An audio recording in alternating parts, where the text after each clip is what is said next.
मतलब ये ऐतिहासिक यात्रा रही और लोगों का बहुत समर्थन मिला। खंडवा जहाँ पर 2:30 बजे रात पानी गिर रहा था, उसके बाद भी लोग रुके रहे। और सबसे ज़्यादा अगर एनपीएस व्यवस्था ख़त्म नहीं की गई तो सबसे ज़्यादा इस देश में आत्महत्याएं होंगी कि इस देश के अर्धसैनिक बलों को पेंशन नहीं, कर्मचारियों को, शिक्षकों को पेंशन नहीं है और माननीय 4-4 पेंशन लेता है।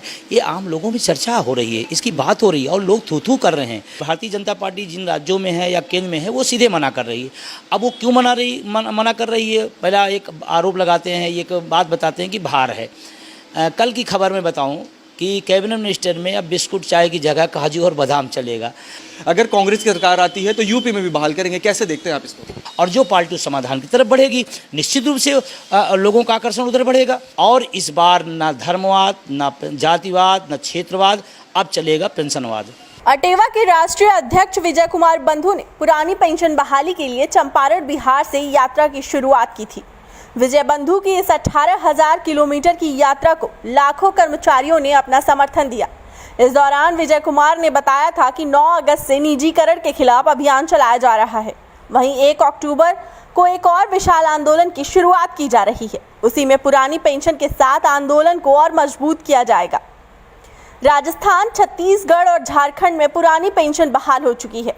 वहीं कई राज्यों में बातचीत चल रही है। इसके अलावा जिन राज्यों ने अपने यहाँ पुरानी पेंशन का ऐलान किया है, सभी जगह पर गैर बीजेपी सरकार है। उन्होंने कहा अगर कर्मचारियों की मांगें मानी नहीं गई तो 2024 के लोकसभा चुनाव में कर्मचारी सरकार बदलने की ताकत रखते हैं। वहीं रेलवे, शिक्षा विभाग, सिंचाई विभाग, जलकर विभाग, लोक निर्माण विभाग और स्वास्थ्य विभाग समेत तमाम विभागों के कर्मचारी बड़ी संख्या में इस आंदोलन में शामिल हैं। इसके साथ ही अटल टीवी से बातचीत के दौरान विजय कुमार बंधु ने क्या कहा, आइए आपको सुनाते हैं। डेस्क रिपोर्ट, अटल टीवी। पुरानी पेंशन बहाली की मांग को लेकर लाखों केंद्रीय और राज्य कर्मचारी जो हैं वो विभिन्न संगठनों के माध्यम से लगातार केंद्र सरकार से अपील कर रहे हैं कि पुरानी पेंशन को बहाल किया जाए। इसी पे आज ज़्यादा बात करने के लिए हमारे साथ आज अटेवा के राष्ट्रीय अध्यक्ष विजय कुमार बंधु जी हैं। सर, सबसे पहले आपसे पूछना चाहेंगे, एक रथ यात्रा की आपने शुरुआत की थी, हमने देखा कि हज़ारों की संख्या में जो कर्मचारी थे वो आपके साथ उस रथ यात्रा में शामिल हुए। कहाँ कहाँ ये रथ यात्रा गई और कैसा कैसा आपको लोगों से सपोर्ट मिला, क्या संदेश लोगों ने आपको दिया है? देखिए, एनएमओपीएस के बैनर तले पूरे देश में बिहार के चंपारण जो गांधी जी कर्मभूमि है वहाँ से यात्रा 1 जून से शुरू हुई और बिहार, उत्तर प्रदेश, उत्तराखंड, मध्य प्रदेश, महाराष्ट्र, इन राज्यों के बीच में यात्रा पहुँची और लगभग एक महीने 3 दिन की यात्रा रही। 18,000 किलोमीटर की यात्रा हुई। हमारी जानकारी में जो अपना है कि भारतीय राजनीति के इतिहास में शिक्षकों कर्मचारियों की तरफ से इतनी बड़ी यात्रा कभी नहीं हुई। ये एनएमओपीएस के लिए बहुत बड़ी उपलब्धि है। और जहाँ तक समर्थन की बात करूँ तो दिन के उजाले में लोग संगठनों के पदाधिकारियों को बुलाते हैं, लोग नहीं आते हैं। यहाँ रात के अंधेरे में 12 बजे, 1 बजे, 2 बजे, 2:30 बजे रात में महिलाएं, पुरुष, बच्चे रथ यात्रा का इंतज़ार कर रहे थे। और मैंने कई लोगों से पूछा कि भाई ये बात आप इतनी रात में क्यों यात्रा इंतजार करें? उनका कि यार कोई विजय बंधु मेरे लिए अगर लड़ाई लड़ रहा है, दिन रात दौड़ रहा है, तो हम 2-4-5 घंटे इंतजार नहीं कर सकते। ये अपने आप में अद्भुत है। महिलाओं को उतना बड़ा समर्थन, मतलब ये ऐतिहासिक यात्रा रही और लोगों का बहुत समर्थन मिला। एक जो खास बात रही कि इस यात्रा ने पहली बार पद, गुट, विभाग और संगठनों की सीमाओं को तोड़ कर लोग आए और तोड़ करके इसका समर्थन किया। इसीलिए छोटी छोटी जगहों पर हजारों लोग, मैं अब बात करूँ छपरा की, रेलवे स्टेशन की मैं बात करूँ जहाँ रेलवे के कर्मचारी बड़ी संख्या में आए, हम बात करें शाहजहाँपुर, हम बात करें मतलब आप समझिए खंडवा जहाँ पर 2:30 बजे रात पानी गिर रहा था, उसके बाद भी लोग रुके रहे। तमाम ऐसी जगहों पर, औरैया जहाँ पर हम रात में 6-6, 7-7 घंटे बाद पहुँच पाए, जो समय दिए, उसके बाद भी ये एक परिवर्तन का संकेत है। और नौजवान बिल्कुल तैयार हो गया कि हमारे बुढ़ापे की लाठी हमें मिलनी चाहिए और निजीकरण समाप्त होना चाहिए। विजय जी, हज़ारों से लाखों में कर्मचारियों की संख्या पहुंच गई है। मुख्य मांग है कि पुरानी पेंशन को बहाल किया जाए। लगातार आप लोग की बात चल रही है, कर्मचारी संगठन एकजुट हो रहे हैं, तो बात कहां तक पहुंची और क्या लग रहा है कि इसको दोबारा बहाल करने में समस्या कहां आ रही है? देखिए, एनएमओपीएस अटेवा के संघर्ष ने इस यात्रा को सफलता की तरफ बढ़ाया। 5-6 राज्यों के अंदर पुरानी पेंशन बहाल हुई। हम लोगों के संघर्ष से, नौजवानों के संघर्ष की वजह से संभव हो पाया। हम लगातार सफलता की ओर बढ़ रहे हैं। हाँ, ये है कि भारतीय जनता पार्टी जिन राज्यों में है या केंद्र में है वो सीधे मना कर रही है। अब वो क्यों मना कर रही है? पहला एक आरोप लगाते हैं, एक बात बताते हैं कि भार है। कल की खबर में बताऊँ कि कैबिनेट मिनिस्टर में अब बिस्कुट चाय की जगह काजू और बादाम चलेगा। उनके लिए भार नहीं है, उनके लिए आर्थिक समस्या नहीं है। और देश के जब अर्धसैनिक बलों को पुरानी पेंशन की बात करती है तो भार बताया जाता है। ये सवाल पैसे का नहीं, नियति का है, और शायद उसकी नियति नहीं है, इसलिए इस तरह की बातें कर रहे हैं। लेकिन ये आंदोलन अपनी परिणति तक पहुँचेगा।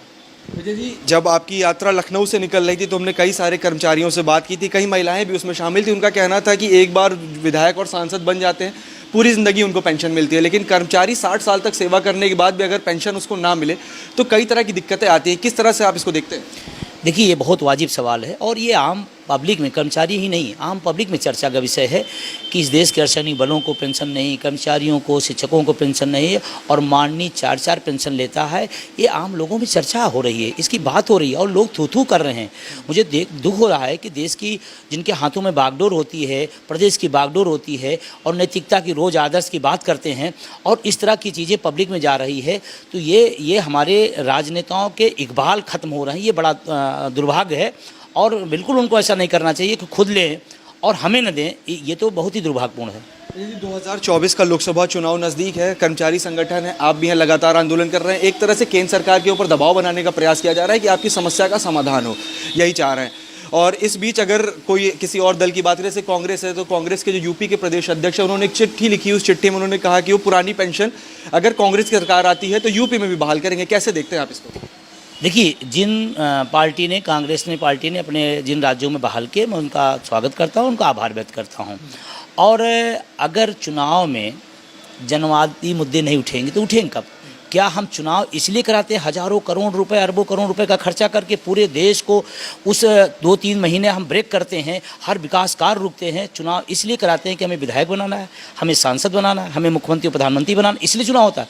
चुनाव इसलिए होता है कि जो जनता की समस्याएं हैं वो सामने आए, उनका समाधान हो, और जो पार्टी उस समाधान की तरफ बढ़ेगी निश्चित रूप से लोगों का आकर्षण उधर बढ़ेगा। तो हम तो कहना चाहते हैं कि माननीय प्रधानमंत्री जी से कि आप पुरानी पेंशन बहाल करिए। आपने बहुत बड़े बड़े निर्णय लिए हैं, एक निर्णय इस नौजवानों के पक्ष में लीजिए, और अगर आप नहीं लेते हैं तो मैं आगाह करना चाहता हूँ, दुनिया का सबसे ज़्यादा वृद्धाश्रम भारत में खुलेंगे, और सबसे ज़्यादा अगर एनपीएस व्यवस्था ख़त्म नहीं की गई तो सबसे ज़्यादा इस देश में आत्महत्याएँ होंगी, क्योंकि 200, 500, 800, 1200 में कौन आदमी अपना जीवन यापन कर पाएगा? तो मेरा निवेदन है प्रधानमंत्री जी से कि ये भयावह स्थिति न पैदा हो और आप इस पर निर्णय लीजिए। लगातार आप लोग का आंदोलन जो है वो चल रहा है। आप लोग ने साफ भी किया कि जब तक पुरानी पेंशन बहाल नहीं होगी आंदोलन यूं ही चलता रहेगा। 2024 का चुनाव है, अगर कई सारे दल आपसे वादा करते हैं कि सरकार बनने के बाद वो आपकी समस्या का समाधान करेंगे, तो आप जो कर्मचारी संगठन है वो इस पर भरोसा कैसे करेंगे? दलों के वादों पर कैसे भरोसा करेंगे? कोई रणनीति बनाइए इसके लिए। हाँ, बिल्कुल, हमारी रणनीति स्पष्ट है। जो हमारा समर्थन करेगा हम उसका समर्थन करेंगे, जो हमारे बुढ़ापे की लाठी पे चोट मारेगा हम उसे वोट की चोट मारेंगे। और हमारा अभियान है, लगातार कई राज्यों में चला है, वोट फॉर ओपीएस। हम पुरानी पेंशन के नाम पर अपना वोट देंगे और ये मेरा राइट है। हमें बाबा साहब भीमराव अम्बेडकर ने संविधान में हमें वोट का अधिकार दिया है, और वोट हम किस मुद्दे पे देंगे ये मेरा अपना मत है। तो हम सारे कर्मचारी, जो देश का 1 करोड़ से ज़्यादा एनपीएस का कर्मचारी, वो तैयार बैठा है कि हम पुरानी पेंशन के नाम पर वोट करेंगे।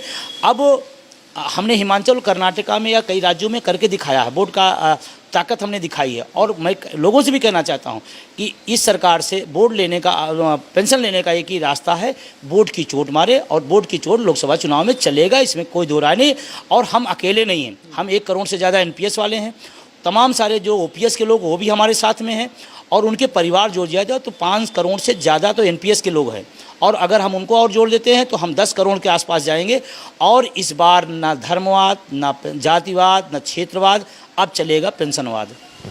आपने कहा वोट की चोट, तो इसको किस तरह से देखा जाए कि अगर उत्तर प्रदेश सरकार या फिर जो मोदी सरकार है वो आप लोग की समस्या मांग लेती है, जैसे अभी आपने रथ यात्रा निकाली उदाहरण के तौर पे, इस तरह के और कार्यक्रम अभी आप आगे बढ़ाएंगे? आपने वोट की चोट की बात की।